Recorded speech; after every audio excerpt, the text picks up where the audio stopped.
Alô, galera! Se não podemos ir de aula presencial, vamos de quê, galera? Vamos de aula online. Um forte abraço, galera do Marizinha Félix Teixeira e galera do Dr. Elvino Alves Ferreira. E hoje o canal vem com uma aula diferente, gente. É uma aula falando desse nobre aqui, ó. Esse é o vice-rei das Índias, Vasco da Gama, que chegou às Índias em 1498. Mas a aula não é sobre Vasco da Gama e muito menos sobre a expansão marítimo-comercial portuguesa. Hoje é uma aula diferente, um pedido do meu amigo Daniel Maia. Um forte abraço também para o Sérgio Vascaíno, professor de geografia, galera. Vários vascaínos aí desse Brasil e os meus amigos vascaínos também.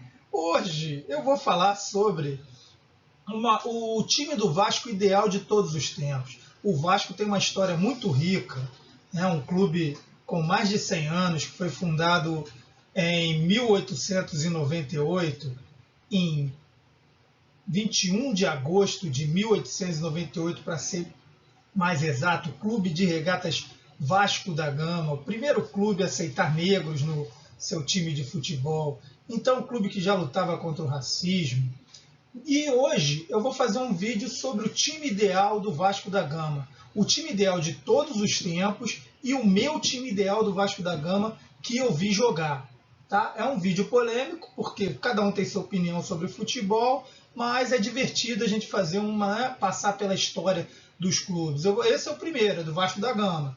Vai ter do meu grande Botafogo, logicamente, né, o glorioso. Vai ter do Flamengo, fazer o quê? Né? Eu tenho que ser democrático. E do tricolor da Laranjeiras também, do Fluminense. Mas vamos ao que interessa. Vamos a esse vídeo maneiro sobre a história do Vascão, né? O time, o Vasco ideal de todos os tempos. Vamos lá. Aqui um pôster do Vasco, campeão da Libertadores de 98, para os vascaínos lembrarem, né?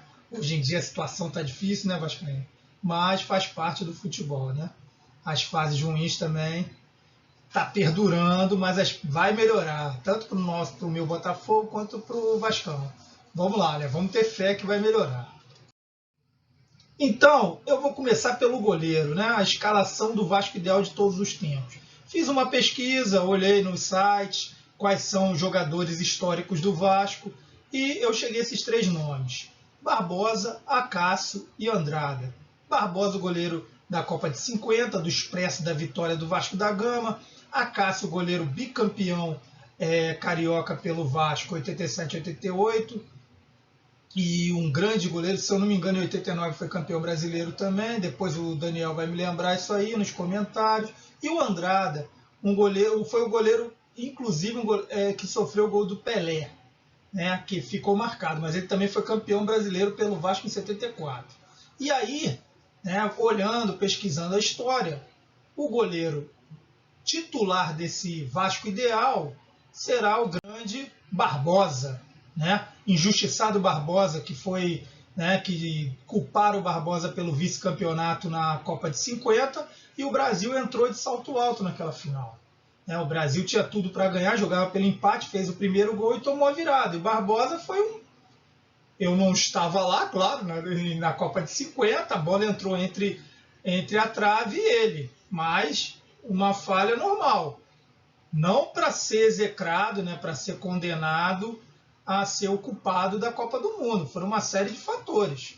Aquele gol foi só, né, o ponto final do vice-campeonato do Brasil. Então o grande Barbosa, campeão sul-americano de 48 pelo Vasco, dentre outros títulos, do Expresso da Vitória, é o goleiro de todos os tempos do Vascão, grande Barbosa. Lateral direito: Luiz Carlos Vinck, Fagner e Orlando Lelé. Luiz Carlos Vinck, lateral direito, campeão brasileiro de 89 pelo Vasco. Fagner foi campeão da Copa do Brasil em 2011. E Orlando Lelé, diversos títulos, títulos estaduais, né? 77, jogou 77 e 82. Ele formava a Barreira do Inferno, né? Que era uma zaga muito forte, com Abel, Geraldo, Abel zagueirão, Abel que é técnico, né? Atualmente técnico internacional. Marco Antônio, lateral esquerdo, que também jogou no Fluminense, e o zagueiro Geraldo. Então, são os três que eu pesquisei assim e que eu coloquei como os 3 assim para jogar, para tentar chegar a essa escalação desse Vasco ideal. Eu fui de Luiz Carlos Vinck, que fez o cruzamento para o gol do Sorato no título brasileiro de 1989. Essa eu lembro que eu vi esse jogo, Daniel. E o Botafogo ficou em 4º lugar nesse campeonato. Inclusive, o empate contra o Vasco foi responsável pelo Botafogo não ter chegado à final, né? Faz parte do futebol. Então, os zagueiros aí. Eu resolvi colocar os 6 zagueiros para retirar 2 zagueiros, né?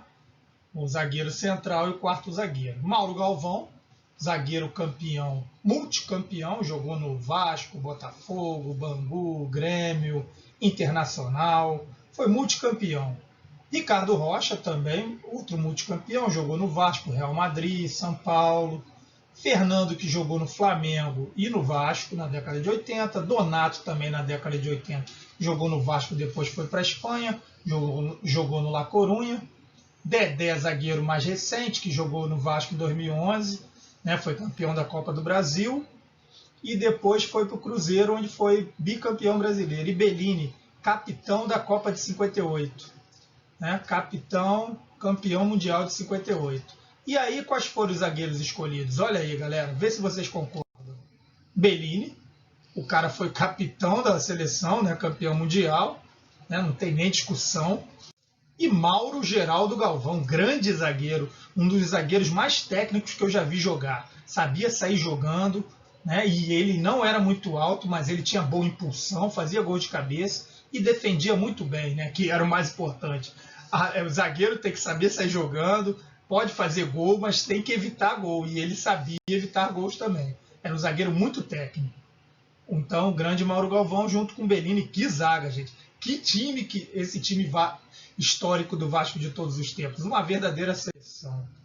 Lateral esquerdo, Felipe, né, que foi campeão da Libertadores pelo Vasco, campeão brasileiro. Mazinho, né, e Coronel. Né, grande lateral esquerdo também, da década de 60 e 70. E Mazinho, na minha opinião, o melhor lateral que eu vi jogar no Vasco. Né? Vocês já sabem a escolha aí, né? Tem minha influência. Foi campeão da Copa América pela seleção e campeão do mundo, jogando de meio campo. Em 94 substituiu o Raí. O Raí não estava bem, o Mazinho entrou ali. Ele entrou de volante, mas era o camisa 10 do time. Né? Então o Mazinho... ele jogou de volante quando foi campeão do mundo em 94. Mas um grande lateral esquerdo. Fez o cruzamento do gol do título da Copa América contra o Uruguai em 1989. Grande Mazinho. Jogava muito. Detalhe que ele estava na lateral direita quando ele fez esse cruzamento. Mazinho. Escolhi o Mazinho, né? Acho que vocês já perceberam que eu escolhi o Mazinho. Muito técnico. Tudo bem, o Felipe tem aquele drible dele que ninguém... Mas o Mazinho, ele era veloz, ele cruzava muito bem, ele, né, tanto defensiva quanto ofensivamente, jogou muito esse cara. Grande Mazinho. Volante. Né? O volante, o Vasco é um time que tem muitos atacantes, extremamente ofensivo.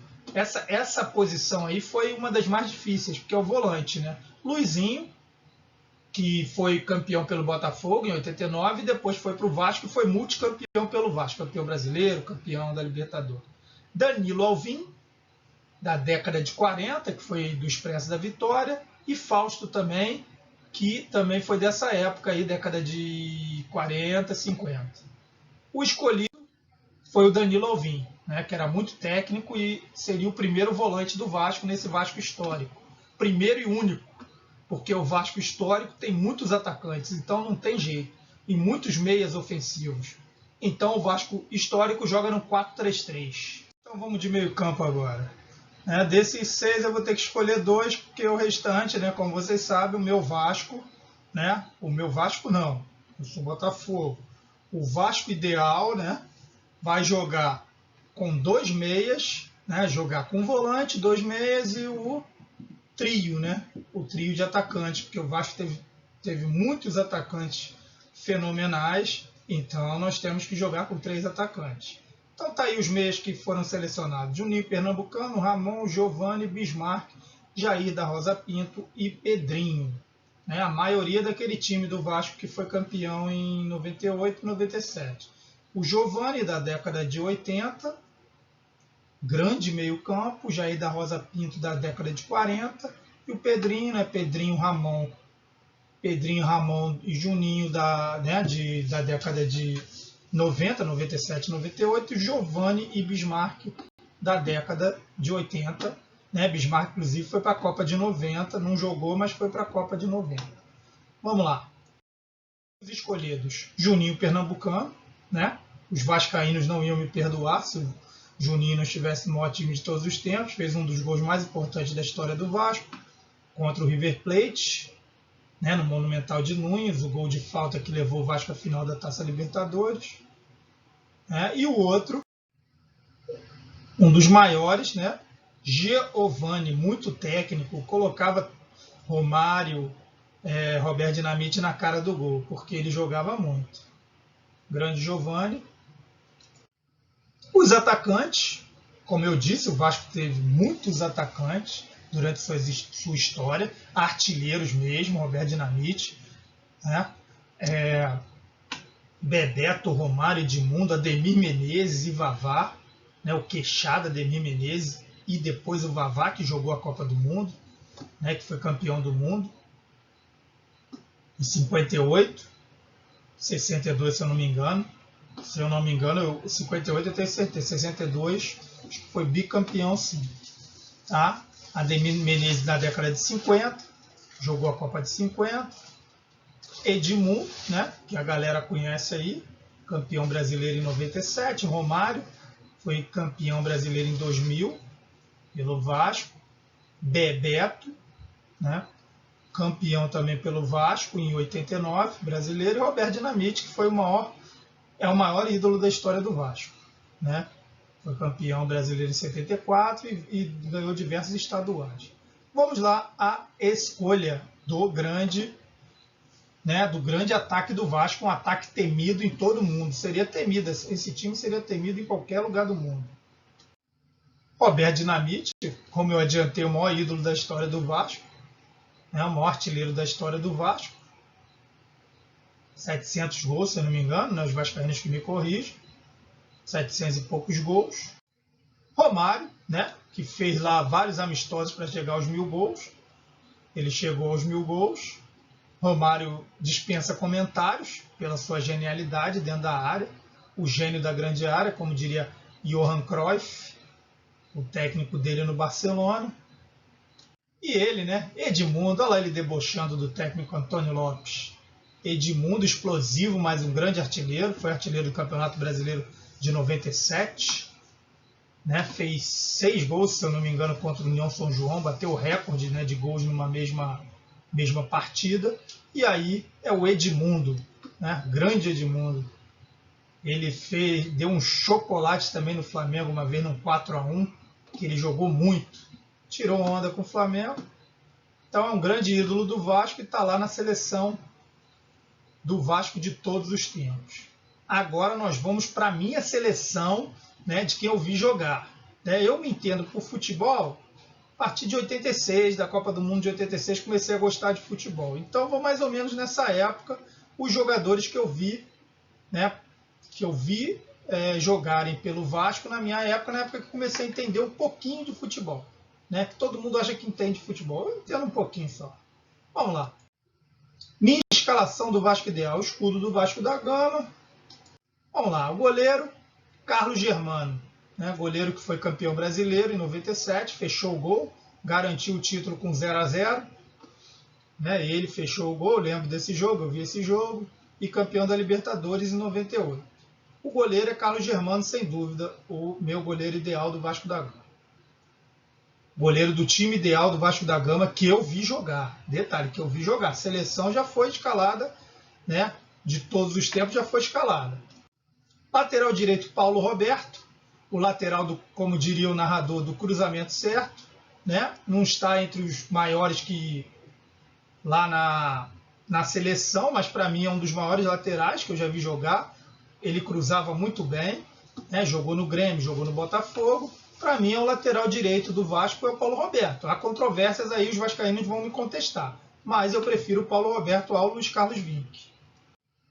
Zagueiro central também é meio polêmico, mas eu vi esse cara jogar, ele jogava muito, ele era técnico e também tinha vigor, jogou no Vasco e no Flamengo. Fernando, esse é Fernando, o nome dele é Fernando.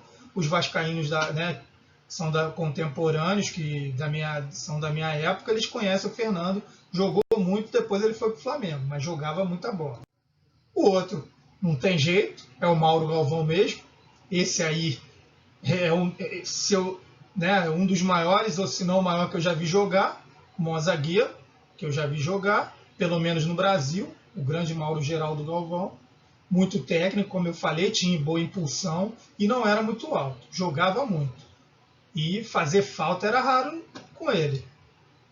Ele conseguia, assim, o companheiro de zaga dele conseguia sobressair porque ele acalmava o companheiro, ele instruía o companheiro. Né? O companheiro de zaga dele era o Odivan no Vasco. Né? O Odivan era bem um cara bem, não tinha muita técnica, mas acabou se encaixando com o Mauro Galvão por causa da muita técnica do Mauro Galvão. Formou uma das melhores duplas de zaga que eu vi jogar no Botafogo, com o Wilson Gotardo, Mauro Galvão e o Wilson Gotardo, né, que foram campeões em 89, campeão carioca em 89. Né, depois chegou o Gonçalves para o bicampeonato, mas o Mauro Galvão, uma das melhores duplas de zaga que eu vi jogar no Botafogo. O lateral esquerdo é ele mesmo, né? Eu já tinha falado da minha admiração pelo Mazinho, fico com o Mazinho mesmo. Na lateral esquerda, já falei sobre ele, né, que era um cara rápido, um cara que sabia cruzar, jogava nas duas laterais, fica na lateral esquerda mesmo, domina ali a lateral esquerda. O volante, Luiz Carlos Quintanilha, né, esse aqui jogou também no Botafogo e foi multicampeão pelo Vasco também, né, campeão brasileiro, campeão da Libertadores. Grande volante, que tem que ter alguém para marcar nesse time do Vasco, esse time do Vasco meu também é muito técnico e muito rápido. O meio-campo é o mesmo, né? Juninho Pernambucano, que é um ídolo do Vasco, batia falta, né? Jogava, né? Dava velocidade ao time, lançamento. Então não tem jeito, é o próprio Juninho Pernambucano. Né? Campeão também da Libertadores pelo Vasco, campeão brasileiro. Né? Veio para ser ídolo do Vasco, veio lá do Sport Recife para se tornar um grande ídolo do Vasco. Giovani, de novo, olha o cara aí, né? Muito técnico. Né? Vi pouco jogar, mas era um cara técnico, um cara que colocava qualquer um na cara do gol, e tinha geração lá com o Romário, tinha o Bebeto, que ele colocava geral, né? Essa galera que corria aí na cara do gol. Atacante, ele, né? O Edmundo, que eu vi muito jogar, jogava muito, tinha velocidade, força, fazia gols também. Esse não tem jeito, polêmico, mas jogava muito, é o ataque do Vasco mesmo. O outro atacante é o grande Roberto Dinamite, também não tem jeito, o maior ídolo do Vasco. Eu vi jogar assim, vi fazer muitos gols do Botafogo, mesmo já, né, em final de carreira ele fez muitos gols, né, oportunista, e também tinha uma certa técnica também. Foi o maior artilheiro da história do Vasco, então ele tem que estar na seleção, não tem jeito. Eu vi também jogar e jogava muito. O último é ele, né? Sempre ele, né? O baixinho, Romário, né? Jogava muito. Esse jogava muito. Né? Aqui eu não coloquei os técnicos, né? Mas eu posso fechar. O maior técnico da história do Vasco seria o Flávio Costa, da década de 50, que eu colocaria como técnico histórico do Vasco, do time histórico do Vasco, eu colocaria o Flávio Costa. Agora, o maior técnico que eu vi treinar o Vasco, claro, logicamente, foi o Antônio Lopes, que participou de todas essas conquistas do Vasco da Gama. Só para fechar, né? Então, os dois técnicos. O técnico da seleção de todos os tempos do Vasco seria o Flávio Costa, e o técnico da minha seleção do Vasco, né? Que eu criei a seleção, né? Com jogadores que eu vi jogar, quem ia treinar esse time era o grande delegado Antônio Lopes. Gente, se vocês gostaram, curtam, né? Se inscrevam e compartilhem. Forte abraço aos vascaínos principalmente, mas a todos os torcedores do Brasil. Valeu, galera!